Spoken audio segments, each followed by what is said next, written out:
driving workplace. But I'd like to invite up now Marcus Long and a panel. We have Alison, first our sofa. The first people to be on our sofa, we've got Marcus, we've got on the sofa here Alison Clark, Jeremy O'Dwyer and Steve Phillip. If you'd all like to please come up. Thanks very much. Hello everybody. So I'd just like to start off with explaining BSI, the British Standards Institution. BSI is the national standards body as designated by the UK government, and BSI has something like 30,000 standards in its portfolio. It has almost 14,000 committee members who are experts in a whole range of different subjects. And last year, they actually published or revised getting on for 2,500 standards. Now, I actually worked for BSI for about 6 years, and I've gone on to my current role where I am Chief Executive of a trade association of organisations who audit people against standards. So I have all this experience in that world. But 3 years ago, my son Adam, when he was 21 years old, took his life. And for a long time I struggled to try and work out how I could find some kind of silver lining out of this. And it was actually on the 3rd anniversary of Adam's death that I had some kind of epiphany moment that actually said I should be putting my personal and my professional life together. Because standards are all about helping people. They're all about trying to make things better. You know, I start because, well, myself, Andy and Tim were walking because we lost our beloved girls. You know, I lost Beth. She's constantly on my mind. I know there's bereaved parents here. People have lost their loved ones, and every day it still goes on. I've found it pretty hard the last few weeks for some reason. Beth's always on my mind, but I'll just give you a brief insight to Beth because I will speak her name. Two sides of the same coin. And before I say anything else, I know that some people here will be in education, and I want to say now that there's a lot of individual teachers who are doing their very best under quite trying circumstances. And I want to thank you for the smiles you give to those kids in the mornings, and the fact that you're actually using strengths-based language, etc. with them.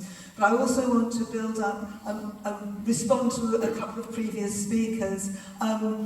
Rebecca talked about the importance of funding and how it's ridiculous that we are not spending money on important things around social and emotional learning and social suicide prevention.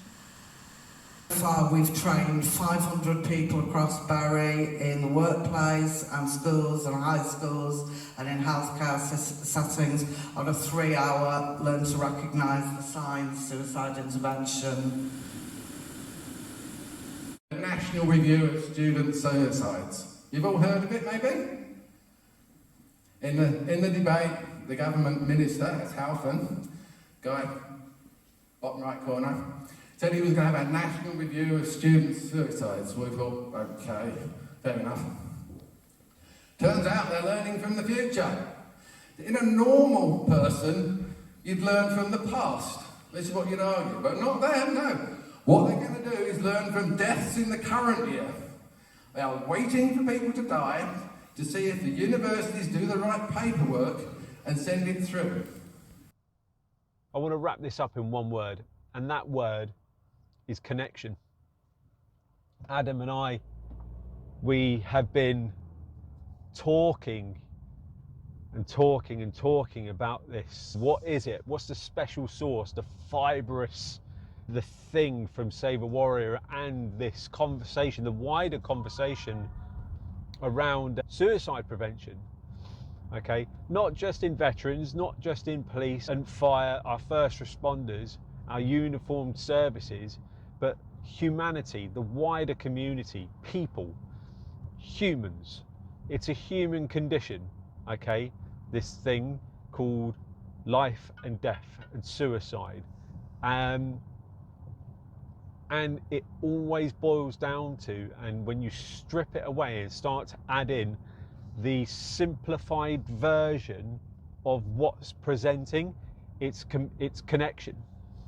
It's the ability to have meaningful connections with people like yourself, or from your own community or different communities. It's just connecting with people and feeling that connection as well, rather than just hearing the words, feeling it.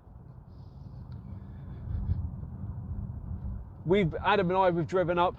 We've had Melanie and her mother as company in the car as well. It's been fantastic connecting with these two, before today, strangers, people that we didn't know. 2 slight messages prior to arrival. Hi, how you doing? This is our address. We're going to the same place. Can we get a lift? Yes. That's it. That's pretty much it boiled down to that. So we've all gone, all 4 of us, not just Adam and I, but Melanie and her mother, we've gone through a massive learning journey of each other. I've learnt a lot from the conversation that's been going on in the car. I'm concentrating on the road, so I wasn't so heavily involved in the conversation as Adam was, being the third party to this conversation going on, and being able to listen, absorb, and take my own opinion and viewpoint from the points that are being raised, has been just as important and just as valuable as being in the conversation itself. And that's also a massive distinction about Save a Warrior. There is a lot of the time a conversation that's going from person A and person B, and person C that's witnessing that is just witnessing it and taking their own lessons, life lessons from this conversation going round. No cross talking. So that was just the car journey. Now, none of this journey of exploration would have been possible without the connection I have with Gummy from Kia Portsmouth. Now, Gummy is my old manager, my old boss. I used to work at the dealership there, and when I spoke with him, I sent him a message saying, for want of a better word, I need a favour. I need your help. And I explained the situation, I explained the story, what's going on, and absolutely, I can help. Come over to the showroom. So we struck up a chat, struck up a conversation, and he provided the hire, loan, this vehicle that we're in right now.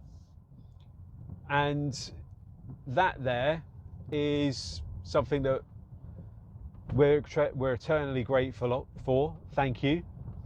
And without that connection, without the having worked there, having been part of the team and maintained that relationship and friendship thereafter,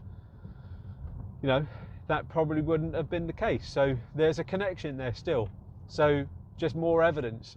If you need evidence, there's your evidence of the importance of human connection. So thanks, Gummy. Much appreciated.